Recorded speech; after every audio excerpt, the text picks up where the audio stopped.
Jose and I have had some hands-on time with Kirby and the Forgotten Land, and you can too. Will PlayStation's Project Spartacus be able to compete with Game Pass? And like you guys, we've been obsessed with Matt Reeves' The Batman and From Software's Elden Ring, so let's dig into those. All that and the latest and everything cool today in The Rundown. Hey, welcome to The Rundown, everybody. It is Fubar Friday because we've got Fubar in the house. Jose Sanchez is here. How are you, my friend? Doing good, man. Another Fubar Friday in paradise. I love it. All right. Well, we have got a great rundown to get to today. Lots of fun things to talk about. We got some Batmans, we got some Elden Rings, we got some Kirbys, and lots of other things.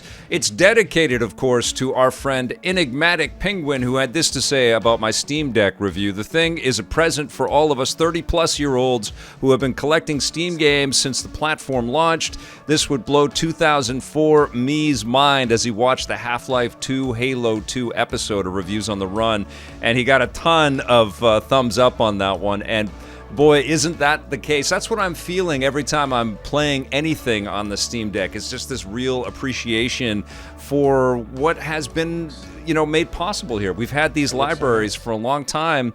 Yeah, it's a really fantastic piece of technology. Like it's this great linkage to all of these games that we've been collecting, because most of us that are watching this It looks Steam awesome. accounts. I'm glad I pre-ordered mine day one and haven't heard a word yet. Yeah, We're waiting. I was fortunate. I think, it's a little bit of my history with EP and the fact that I work with CNN from time to time as well, that Valve said, yeah, okay, we want you to talk about this stuff out there. So Valve, I'd love to talk about Steam Deck. They shot me one. About Steam Deck on the stream. They know, I think the other thing too is they know that I won't shut up about Steam Deck as well. And I know that, I hate to flaunt it or lord it over people. I'm just very grateful that I have one. But it certainly lives up to the hype. I've been having a blast with it. And I've been streaming.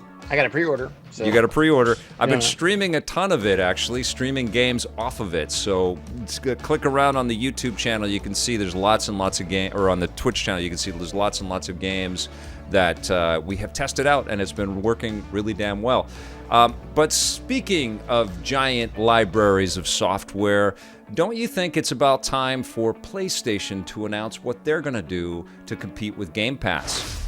Our old buddy Jeff Grubb over at GamesBeat has been leaking some information that he's been able to pick up along the way and reporting on this. And of course, all kinds of outlets have been reporting on his leaks and his information that's been out there. There is a service from PlayStation called Project Spartacus, which is supposed to be the mechanism by which PlayStation can compete directly with what Microsoft has been putting together. But it's a little bit different, and it's a little bit more tier structured and a little bit less straightforward than what Xbox and the Game Pass folks have been working on, isn't it, my friend? So it's like a Nintendo thing where it's just like console-wise, is it going to be split out to like PlayStation? Do you want the PlayStation 1 content? Well, PS2 content? It's a little bit of that. Yeah, there's a huge emphasis. What we're hearing right now, and of course, this is all subject to change. This isn't officially announced. The name isn't real. Who knows? It might be called Spartacus, but it is. Careful. It's a tier structured. What we know now, and it's based off of Jeff Grubb's reporting and the sort of echoes of it across the internet, is that there's different price points that you can come in at, and one of those price points, it will allow you to demo or get early access to brand new software, so the AAA releases. But you can have like a weekend pass or something like that. You don't get the sort of ability to play through the whole thing for this monthly amount, which is directly in contrast to what Xbox has been touting with Game Pass from the beginning, right? The Game Pass solution is you pay that $15 a month or whatever, and you download the game, and it's yours to play until you don't want to, or until it leaves the service. I really like playing off the cloud on that Xbox. I gave that flight simulator a try. I didn't want to free up 121 gigs of space on my Xbox. I'll play it off the cloud. I'm flying around Tokyo. It felt great. Couldn't be there in person, but I could see down, and wow, what a beautiful looking game. But no, I mean, like, I feel like Sony should. I wouldn't mind if they took something like what Nintendo did with the breakdown of consoles. You know what I mean? Yeah. Like I like how cool that looks, like on the Switch. Just like, okay, these are what I'm getting this. If they had like little PlayStation, little PS2, PS3, PS Vita, PSP, throw all that mix in there. Just give me the option to pick and choose. Maybe. I mean, just the structure, like tier structures. I feel like it's like I just want it all in one thing. Yes. Yeah. I don't want to have to figure out what structure I want, because there's going to be something in one structure that's not going to be in another structure, and it's going to be like, well, yeah. It is there. There is a examples of that are happening though. Like Netflix also has a tier structure in terms of quality out there, and we're going to be reporting on other services that are going to have tier structures as well. So, streaming services are finding ways to bring in customers at different types of levels. It's working for Nintendo, although the backlash for the expansion pass was pretty profound when they announced that, because it was a big price increase. But they've been adding extra benefits like the Mario Kart stuff, and also going back in and fixing some of the concerns with some of the software that was attached to the expansion pass. But Game Pass is sort of, sitting there as this juggernaut in terms of the industry looking at it with great appreciation. I don't know if it is yet, making the billions of dollars that Microsoft would eventually like to make from Game Pass, but it's on that road. I think also, though, that Sony has to differentiate themselves with their product. They can't just say we've got the same thing as Game Pass. Yeah. We can't say it's the PlayStation Game Pass. They have to come out with something a little bit different. Pass game. That would be a terrible name for it. Yes, that's why you're not in marketing, my friend. I love it. They have the Game Pass. We have the Pass game. Play all your Pass games on the Pass game.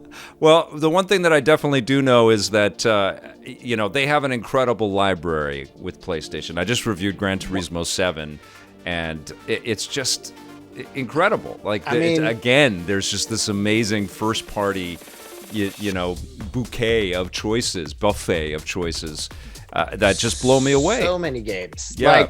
One of the greatest selling consoles of all time.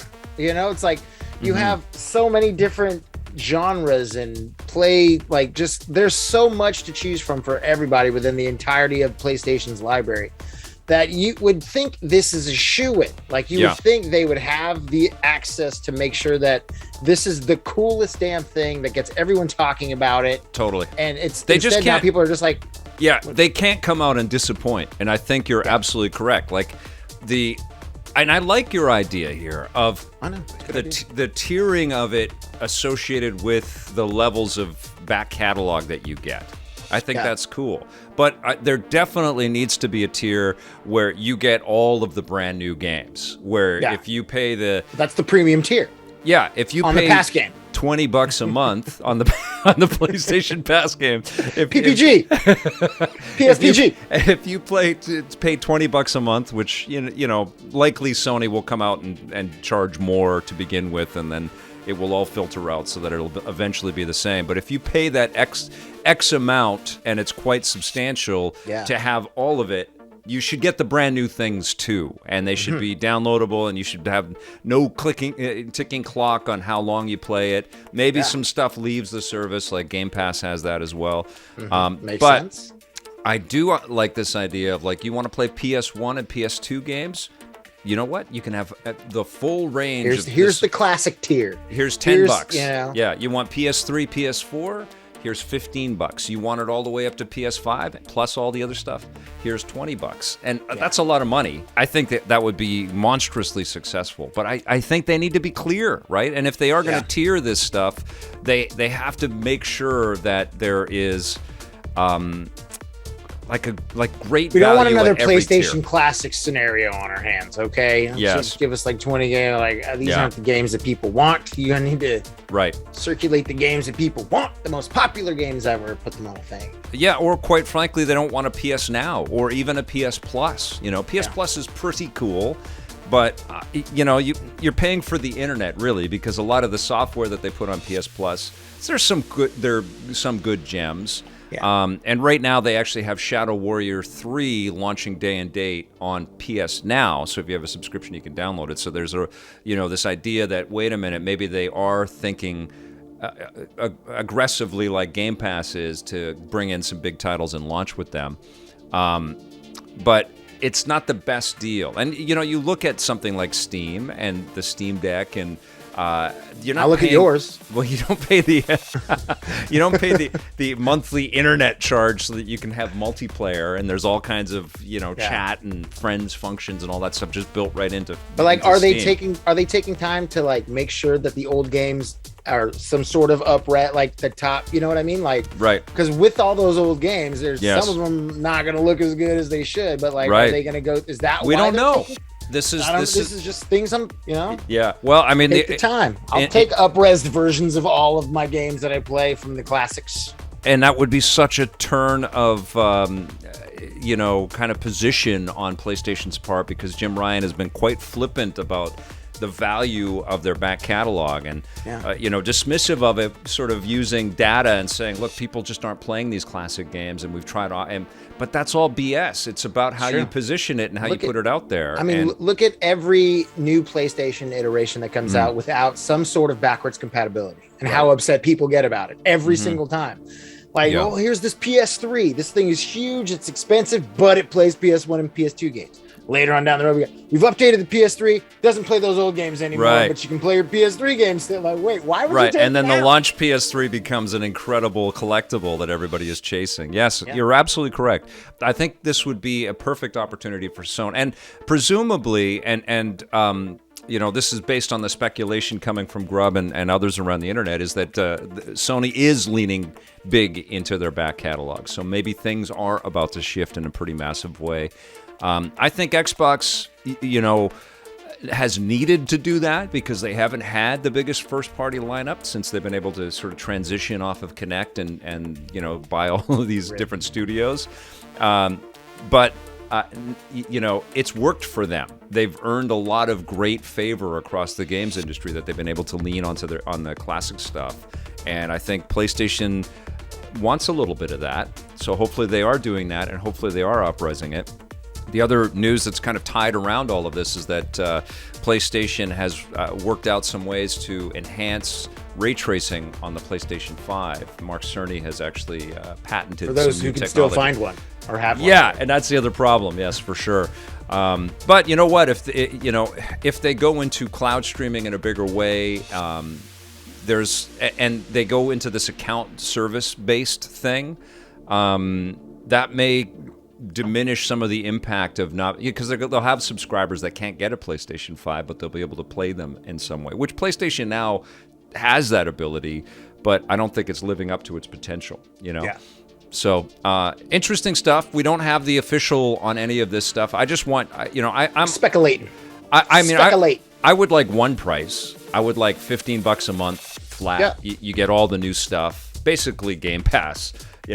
Whatever Pass game, whatever they're gonna call it. Yeah, the PlayStation Pass game.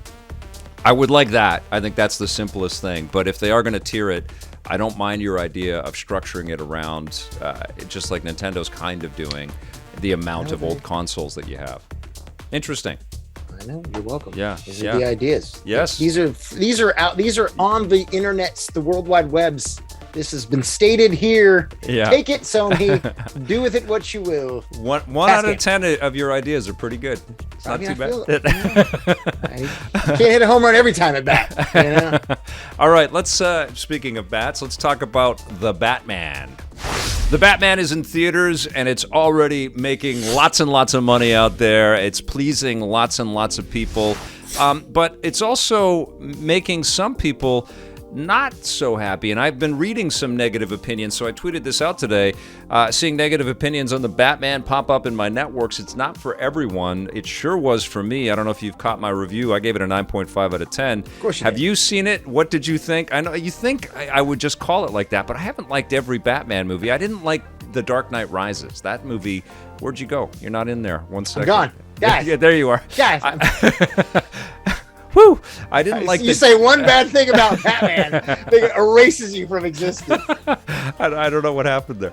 I did not like The Dark Knight Rises. There have been Batman movies, shocker, that I have not enjoyed that much. That were like 8.5s. No, some of these Batman, they weren't 9.5s. I mean, I was the third and fourth of the Burton era Batman movies Forever was pretty cool. Batman and Robin was pretty junky. Interesting stuff in them. And same with Rises, interesting stuff. But the Batman is just incredible. I got some fantastic replies, though, to the question. And let's have it. Amy McPickle, Donut Fiend, said, I mean, I hated most of the DC movies, but the Batman has some great looking vibes, so I'm hoping it's better. She hasn't seen it yet. Amy McPickle, I hope you dig it. It's definitely a different type of Batman. It doesn't bring some donuts, because isn't it like 3 hours? It is 3 hours. You will need some donuts to get the full enjoyment. You have to sneak some donuts in. Why don't they sell donuts at movie theaters? What the hell are they doing? Isn't that a perfect thing? I mean, right? Guys, these $1 million. This stream. We are dropping some heavy hitters. They could shape them like little bat symbols. Why don't they do that? Like at least isn't there like a Batman pizza? Somebody's doing Batman pizza. Yeah. Serve the Batman pizza. That looks gross, and the first thing I think about is Batman would not eat pizza. What the hell are you doing? Why not? Or bats. I guess he works out enough. He's fine. Works out by punching bad guys. Paul Dennis says, it's brilliant. I think people who like fast and late on a plate films probably won't enjoy it, as I saw one couple leave halfway through. I didn't feel the runtime. I was completely immersed in the world on the screen. I like the use of orange hues, too. Yeah, I mean, that's the thing about this movie, is that it's just sumptuous. It's orange, but it's so good looking, you know? Sepia. It's very dark. Sepia-toned. Yeah, the color is kind of drained out of it. And does Robert Pattinson have a bat voice? He does. He sounds a little bit like Elias Tufexis. I haven't told Elias that yet, but he has that same kind of. Is it Adam Jensen is Batman? Yeah, a little rasp. Yeah, I'm Batman. Not as far as Bale. Brian Tong says, I think there is a segment of the audience who have only gotten into these films from the MCU and are conditioned to the MCU style. That's what they are used to and consider a good movie. The Batman was art. And I love this comment. Oops. I love this comment. There's a heart on it. I see it. Yeah, I hearted that comment because and I kind of brought this up in my last discussion about this film, and I haven't really dived into a spoilery thing yet. I think next week I will. But it is it's an artistic achievement, like Dune is. You know, it's an auteur director saying, I want to interpret this idea and these concepts exactly the way that I want to. And Warner Brothers could have, kudos to them. That they could have said, hell no, we want that Chris Nolan vibe, because we didn't want the Zack Snyder thing happening again. We want that Chris Nolan vibe. That's when everybody liked Batman. Zack Snyder made a Batman that not everybody liked. We want everybody to like this Batman. But they didn't. They left him totally alone. And Matt Reeves has said he made exactly the film that he wanted to make. And, he is incredibly happy with the way that they worked with him, with the way that the studio worked with him. And he's also said, which I think is quite interesting, that he wouldn't know what the hell to do with the MCU. He has mad respect for all the filmmakers there, but he feels like it's very and it is. They're all contained within a giant universe. It's hard to take, creative liberties when you must not tweak anything that could potentially ruin a movie in the future. Totally. Well, he made something very, very artistic and very beautiful, and it's so much so that it's a movie that exists as a holistic thing that I don't really want to collect everything off of, which is so weird for me. I don't want the figures. I don't. I just like the work. I'm buying you a signed Robert Pattinson Twilight Funko Pop somewhere. All right. Twinkle Batman will be on your shelf, just sparkling. That would be amazing. And then Inderlip Loshia says, not for everyone. If it's going to be as polarizing as Man of Steel and Batman versus Superman, then I am slightly more interested. It is going to be polarizing. I think there's going to be people that walk into the screen, because Batman's been done so often. People are going to have an idea of where they're going to go with it, and it's not like it's scrubbing all of the previous ideas before. It's just really honed in on the detective, Batman still coming up kind of phase. Like really so showing it's like his Batman intellect in his Twilight years. He's Batman. He's emo Batman, definitely. Yeah, he's got the eyeliner and the Kurt Cobain hair. But yeah, it's the intelligence and the craftsmanship of the film that just knocks me on my butt. I am just so impressed with the gorgeousness of the film. The whole thing. And it's not like, it's with The Dark Knight, it was Heath Ledger just rocking all our worlds, just like, holy crap, this guy, how did he do this performance? It was incredible. Batman Begins, I think, was more of, Chris Nolan has got this, he's got cool the franchise. Yeah, it's Yeah. like a James Bond kind of Batman, and Liam Neeson was cool as Ra's al Ghul, and Rises was all about Tom Hardy as Bane. Way too much Bane. I've got a 6-month bomb. We're gonna just set this here and walk away for 6 months. That's a great plan. So too much of that BS. And all the Batman movies are always focused on the villains, pretty much, right? Like they find one central element to kind of highlight. But this one doesn't. Like everybody kind of sizzles in it. Like Zoe Kravitz is great as Catwoman, and Colin Catwoman, Riddler, and Penguin. Yeah, and they're all great. It's a lot. It's piping a lot of villains in there. Yeah. It's like it's a lot. It's a lot. It's not overkill. I mean, like you would think, like especially with such high tier villains in the Batman universe, like a Penguin and a Riddler, Catwoman, obviously, but like to get them all into one movie, like isn't that kind of like, couldn't you do like save? Well, it's very grounded. So Catwoman isn't the flamboyant, over the top Michelle Pfeiffer Catwoman, right? She's just a woman that's sort of out for a little bit of revenge. I'm trying not to spoil too much stuff, but she's very she's on the prowl. She doesn't. She doesn't. She's not like the successful jewel thief, with this sort of larger than life persona. She's very grounded, and the Penguin is only called the Penguin behind his back, so he's not really like this sinister.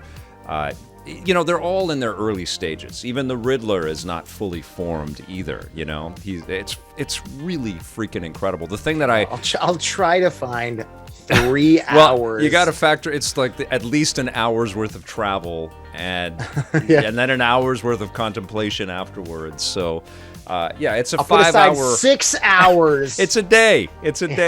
Totally. I'll put aside 1/4 of a day to find time to enjoy and experience the Batman. Don't take your daughter to it, because she will become Batman if she will goes be screaming. This will be so traumatic for her that she will grow up to become a vigilante. She's well versed in the art of all kinds of crazy movies already. She's a champ. I bet. All right, well, let's switch courses completely and talk about the new Kirby game. Kirby and the Forgotten Land is coming out on March 25th on the Nintendo Switch, and Nintendo was kind enough to let everybody try it out. There's a demo that you can download on the Nintendo Switch, and I think that's a pretty impressive statement from Nintendo, because this is, arguably one of their biggest games for the spring, and it's not like Kirby has to sell himself to anybody. He's an incredibly popular chameleon-like character that has had so many different types of games in his career. But this was a lot of fun to jump into. What did you think of the demo? Yeah, I mean, I thought it was a little short. I mean, it's a demo. It makes sense. You get to fight up to a first boss and fight a big giant gorilla. Yep. Smoldered his dreams. I played on they offer the 2 different modes you can play, like challenging. It's called for those looking for a challenge. Wild those, style or spring breeze or something like that. Yeah. I was like, I was looking for a challenge. There's got to be another mode. Maybe you can unlock it. Were you saying to your Switch, "Hey Switch, do you know me? I've been playing Elden Ring. I can deal with your challenge." Where's the giant? Like I saw the giant gorilla. I was like, oh, it's on. And I was like, bomb attack, bomb attack, bomb attack, bomb attack, bomb attack, bomb. Oh, it's over. No, I mean, it was great. Like my daughter was sitting on my lap while I was playing it, and she enjoyed the cutesy colors and it's very straightforward, very simple. Yeah. Very easy to get into. At least, you can suck up a car. I wish the car segment and when you suck up like the vending machine, I wish it was a little bit longer. Yeah. Like they just threw the car and you can crash through a couple things and it gets you to a spot. Yeah, it's weird. It's almost like they built into the game the idea that this was the demo section of the game, because it's gonna, like, if you're Nintendo doesn't cheap out generally Sometimes they disappoint for sure, but they generally they give you your money's worth. But these levels feel very quick and very short. You're right. You've got these cool extra abilities, like being able to jump in and be this car for a very short amount of time. It's for a quick dash. You can't really go exploring in it. It's like you got to go to the end of where that track area is, and then you're done. Yeah, it is unbelievably charming, though, and it certainly has this kind of animated movie type of look to it. I do like this, pseudo openness. It's not quite, like a Mario Odyssey or Mario 64 or something like that, but it does feel like there's a lot of exploration and a lot of stuff that you can do. There's little secrets and side areas that you can find and stuff. Find the 5 flowers to bloom. Find the hidden, guys to free. And found them all. Nailed it.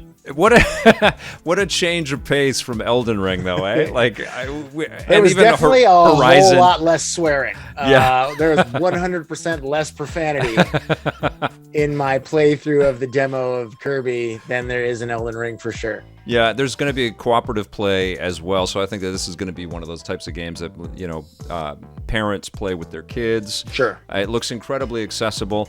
I don't get the sense that this is the most incredible Kirby experience that I have played. I'm such a big fan of Kirby Pinball Land and Mass Attack and Dream Course. There's a lot of really interesting ideas from the Kirby lore.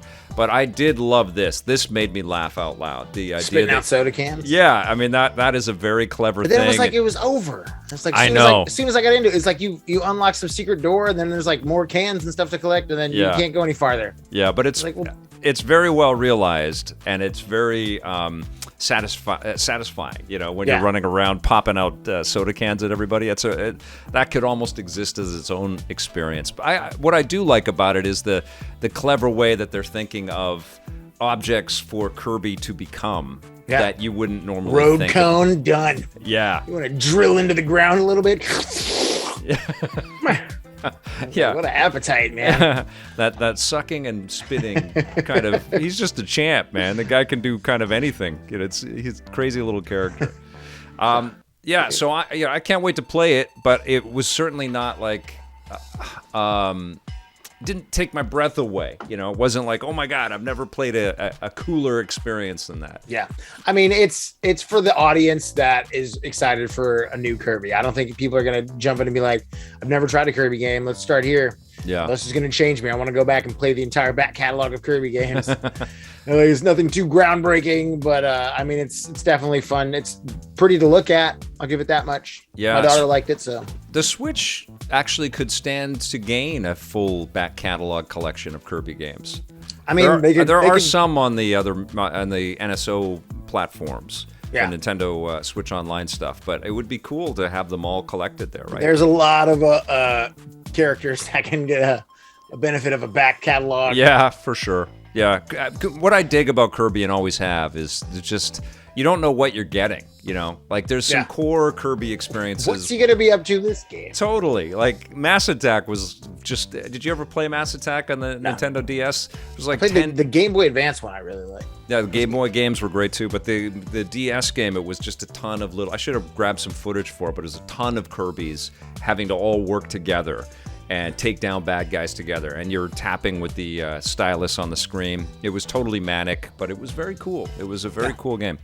All right, so Kirby and the Forgotten Land comes out on March 25th. It is weird to play the game and see like all of these ruined areas around him. It's very it's like Kirby in The Last of Us, the cartoon Last of Us. But it does look damn cute. Once the actual game comes out, you get past that demo area, tickers come out and it's on. Kirby meets up with Ellie and wait, what is she doing in this game? All right, well let's talk about the game that we've been spending the most time in, you and I collectively, over the last week or so, and many players out there. Actually, I've been reading in the comments, people have been obsessed with Elden Ring as much as us. This is a massive success from Software. It's already their largest selling Soulsborne experience.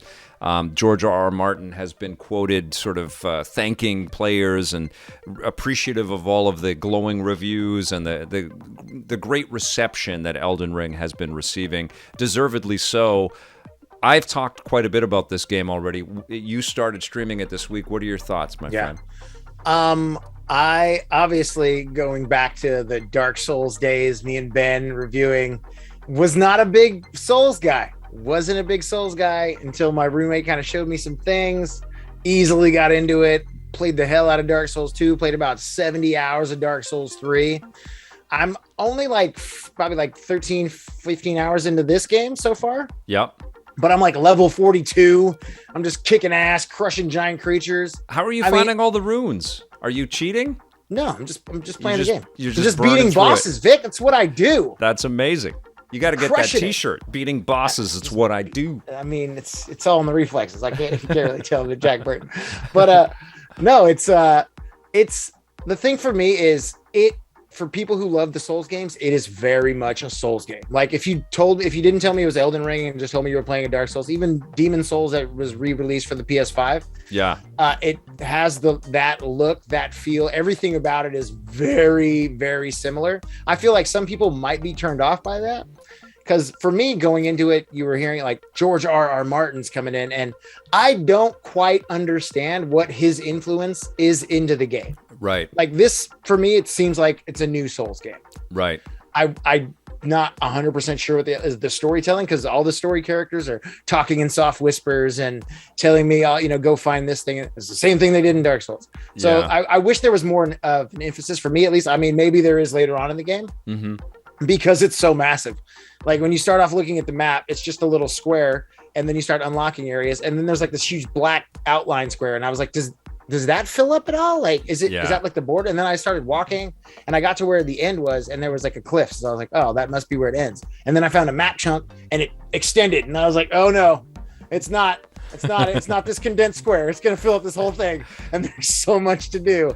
But I just, it's one of those so grand. Like when you look at it and people are like, oh yeah. That's the difference. That's the where it deviates from the Soulsborne games. And I think quite successfully, because the Soulsborne experience is kind of like this, your first big boss that you can meet along. But this might not be your first big boss. You might just go in a completely different direction.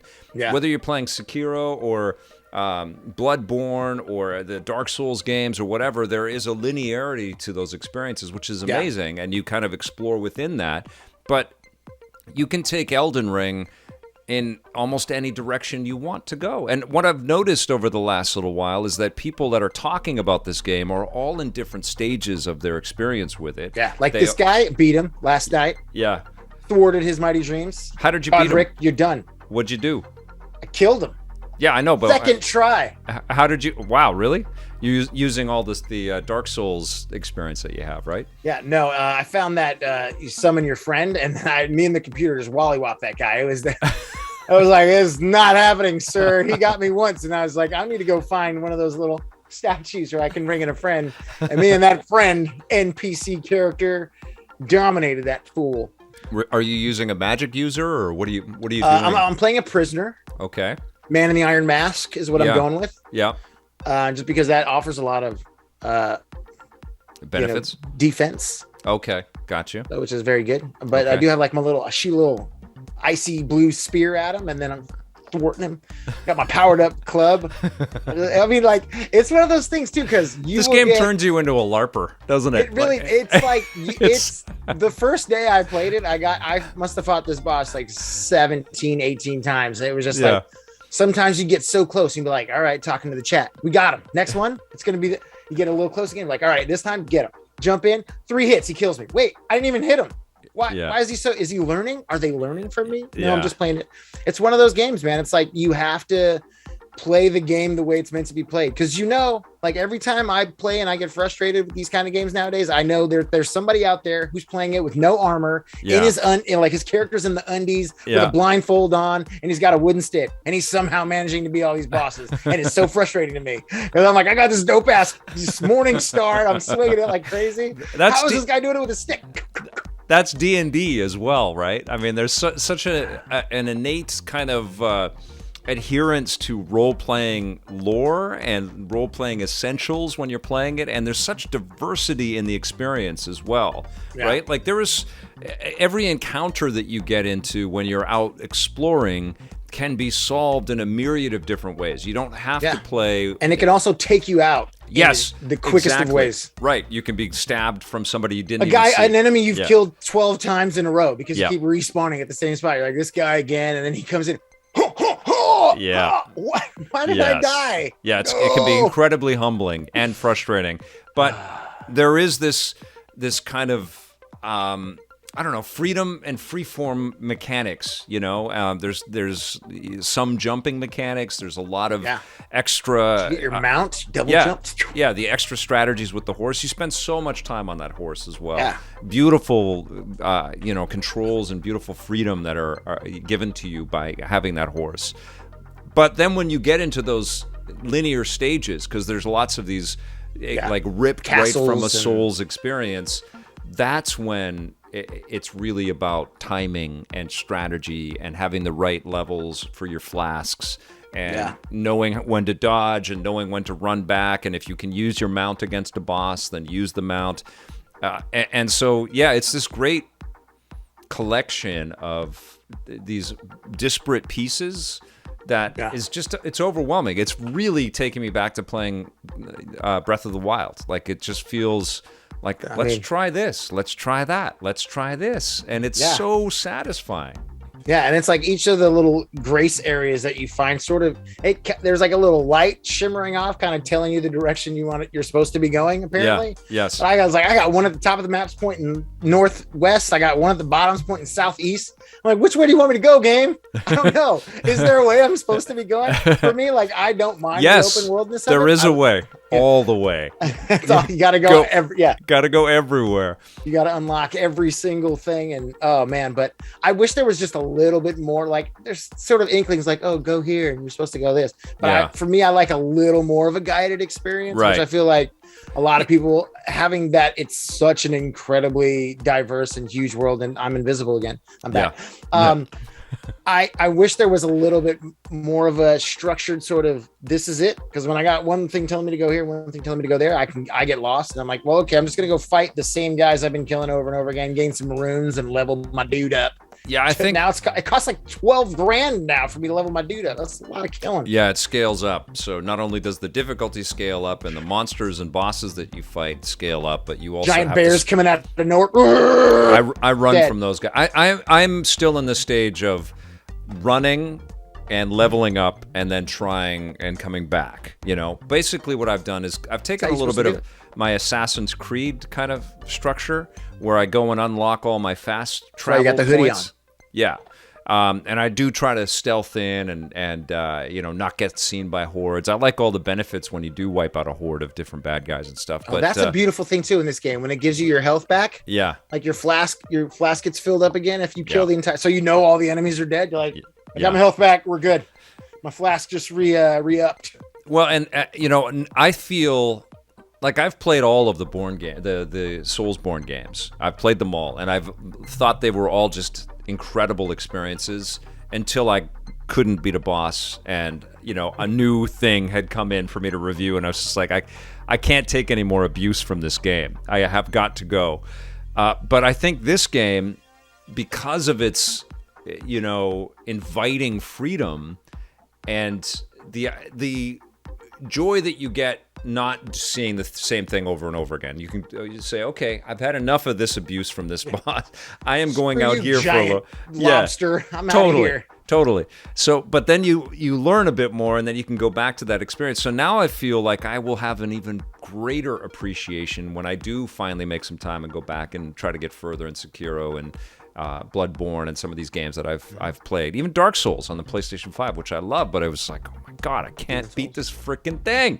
I know that the idea is just persevere and stay with it, but I don't know. Like I get bored of seeing the same things over and over again. And Elden Ring, and I think that's what a lot of players do. Like if they're struggling against a boss, I think they give up on it. I think that's why you gave up on Dark Souls initially, right? Yeah. I was just like, this isn't fun. It wasn't fun for me. Yeah. I'm like, I like to go into it's kind of like how playing Sifu. I was just like, I played games before and you walk through it and then all of a sudden you're just getting your ass kicked left and right. You're like, I was good. The last level, I was so good at video games, and now I'm a terrible gamer. And Dark Souls is one of those games that will crush your soul if you go in thinking I got this, and then you try to do a couple things. If I know anything about you, is that you do got this. You always figure it out. You get to the end of these games. Do you think, from that perspective, that Elden Ring will be a great onboarding experience for people to go back to the Dark Souls and Bloodborne? Yeah. Yeah, and do you also think that is this the first one of those types of games to try, or should they go to? That's where it's tough because of the open worldness. Like I feel like they'll be more, like funneled in playing the Dark Souls games. We're like, you're supposed to go this way, and even though there is some branching in Dark Souls, like you can go to different spots in the world and stuff, but how open it is, it's like it could potentially be an awesome starter for people to try the Souls games, but then it could also ruin the experience. Like, why is it so linear? Yeah. I want to go north. I don't want to go south. I'm like, I guess this is where I'm going because I've killed everybody here. Right. But I feel like it's definitely a nicer introduction to this kind of game. And it looks fantastic, especially, the next gen consoles. Obviously you want the powerhouse of the Xbox or the PC or the PS5. Yeah. What are you playing it on? The PC. The Series X. Yeah, I've been playing it on the PC, and it's been running great on the Steam Deck too, which has been so weird. I don't know what that means. Well, I was in bed the other night, and my wife was sleeping, and I didn't want to wake her up. But son of a prick! Yeah, I was getting really animated, and the Steam Deck does make a little bit of clicking sounds on the on the trigger buttons. All I see is like the glow on your face, and you look over, and Marcy's just looking at you like. Seriously? She didn't wake up, thank God. But I was like, okay, I got to put this away because I kept dying, and I was like, nope, that's too stressful. I feel, it's a 10 out of 10 experience for me, but I've got way more to play. Yeah. How do you feel about it? For me, it's a 8.5. Okay. Because I feel like it's too much like Dark Souls, and I don't understand George R.R. Martin's influence on the game. Right. Okay. Besides the world looking beautiful, but the Dark Souls games look beautiful as well. So sure. But I'm waiting to hit that point, hour 30 level, 80, 100, whatever level I get to. Yep. Something is gonna happen. I'm gonna be like, I understand now. Yeah. I get it. Cool. So we have more to play. So something tells me that we'll check in again on Elden Ring in about a week or two. 2023. We'll talk a year from now. We'll discuss this when people have the consoles and they can play the games on their consoles. We'll have a group chat. We definitely will come back to this game. So far, I think it's the game of the year. And if it isn't, I can't wait to find out what is going to be better than Elden Ring. There's still a lot of year. So many heavy hitters to come. I know. We're only in the first week of March. I know, it's crazy. All right, let's move on. I've got a couple more things to tell you guys about. The House of the Dead is being remade, and Forever Entertainment, which brought out the Panzer Dragoon title to the Switch, is bringing House of the Dead to the Switch. So the visuals have been improved. We've got new developers working behind the scenes. So kudos to Forever Entertainment to work with Sega on these, vaunted, beautiful franchises and figure out a way to bring them back for players in modern times. House of the Dead was just a crazy fun experience to play in the arcade, and the Dreamcast game was pretty damn solid as well. Yeah, the Wii game. And the Wii game was great. That was made in... was it House of the Dead Overkill or something? Yeah. That was made in the UK. We did the making of that game. We visited that studio. It was so much fun. I went to Sega and I was blasting people's heads off with a Wiimote. Yeah, that was a crazy experience. That was so much fun. This does look pretty damn good. I mean, it's straightforward light gun shooter gameplay, and I guess remember those? Yeah, I mean they're fun, right? They're really. I feel like it's been a long time since that wasn't a VR experience. Yeah, the VR is what I was going to say. Like VR is the perfect place to play games like that, because the idea of just moving your cursor around and shooting at all of these different crazy creations. There you go, Vic. See, Sony could add that to their library. They do a VR totally arcade shooter lineup. Yeah. Well, it's coming, and if you're a fan of Sega's old arcade franchise, I'm sure they're going to make a VR version of that. They got to. It's just a perfect fit. But it's going to be fun on the Switch, I think. I hope. Yeah. I need a gun. Yeah, they're not going to do that. It's a different era. No, they're not going to make a gun that the Switch pops in, the Joy-Con pops into. Or will they? No. Somebody will 3D print one. Maybe like just throw your Wiimote. If Time Crisis was coming, if there was like this whole lineup of titles that were coming to the Switch, then maybe somebody would. But 3D printing stuff, that sounds pretty smart. I like that. Yeah. Comes out April 7th, and pre-orders are starting at the end of the month. But that's only a month away. It sounds so far away, but that's only a month. It's coming soon. Yeah. I'll definitely request a review code so I can play it and stream it with you guys. And I've got one last thing to tell you guys about, and this speaks to a little bit of the tier structure that we're seeing on streaming platforms. Disney Plus has been very successful, and they are still sort of fighting against competition like Netflix, of course, and HBO Max continues to grow, and Amazon Prime Video. There's a lot of these streaming services. Some would say maybe too many. And so Disney is trying something new, and we don't know for sure when this is happening. But speculation is that Disney Plus is going to launch a cheaper ad-supported version in the U.S. So it'll cost you less to... Disney Minus. I guess. Look at you, Mr. Branding. I'm all over that. So Disney Minus will launch later this year, and it will have ads attached to it. And I think that's probably going to be quite successful for them. You know, sure. Like, there's so much content on Disney Plus, like The Mandalorian, that people would like to be able to access. But I think this fatigue on how many services that they have, and if it's successful there, I think we're going to see, because HBO Max, I think, does something like that already, right? And we don't have HBO Max in Canada yet, but I think you can get HBO Max with ads. Hulu, I think, runs like that as well. Yeah. And Disney Plus, or Disney owns Hulu, or a big chunk of it, or most of it, or whatever. So maybe they're looking at the Hulu model and saying this is going to work for us. But the other thing that's interesting about Disney Plus is that the Marvel Netflix shows will all be available on Disney Plus. So this kind of mature-rated stream, no pun intended, of content with the Marvel superheroes, the sort of Defender superheroes. So you're getting Daredevil and the Punisher and Jessica Jones and Luke Cage and Iron Fist and the Defenders. So they're going to have all of those titles available on Disney Plus this month. Yeah. And Charlie Cox is out there saying that he's definitely coming back as Daredevil, and so because all of those shows are coming Spoiler alert.